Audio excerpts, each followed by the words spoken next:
Алтын балта ертегі. Баяғыда бір кедей болыпты.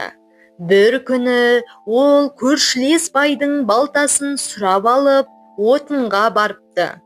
Біраз отын шауып бола берген кезде кедейдің балтасының басы ұшып кетіп, қасындағы диірмен тасын айналдырып жатқан суға барып түсіпті.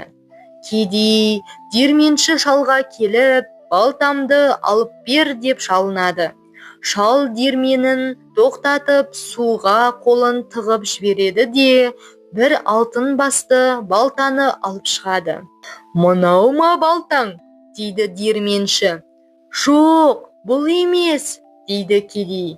Шал суға екінші рет қолын малып жіберіп, күміс басты балтаны алып шығады да, «Мынау ма балтаң?» дейді тағы да кедейге. «Бұл да емес». Диірменші үшінші рет қолын суға малғанда қара темір балта ілігеді. Сол кезде ғана кедей, міне менің балтам!»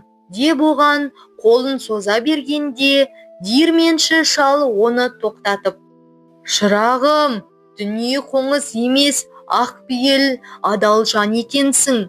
Сол үшін менен мына балтаны сыйға ал. Оның сен сияқты кедейге тигізер пайдасы көп. Осы балта қолыңда тұрғанда күн көрісің түзелер. Тез арада ел қатарына қосыларсың», деп оған алтын балтаны береді. Кедей бұл балтаны үйге әкелген күннен бастап құлшына еңбек етеді. Алтын балта сиқырлы балта екен. Кедей отынды да өндірте жарады. Сөйтіп, ісі оңға басады. Үйге береке кіреді. Мұны көрші бай да байқап қалады. Бір күні ол кедейден мұның сырын сұрайды. Кедей жасырмай барлық болған оқиғаны айтып береді. Енді қара балтасын ала салып, бай да отынға келеді. Ол отынды шабар шаппастан ақ шыдамай, балтасын диірмен суына лақтырып жібереді де, алып бер деп диірменші шалға келеді. Шал судан алтын басты балтаны алып шығады. Сол ақ екен. Бай, «Менің балтам, мынау менің балтам!» деп тұра ұмтылады.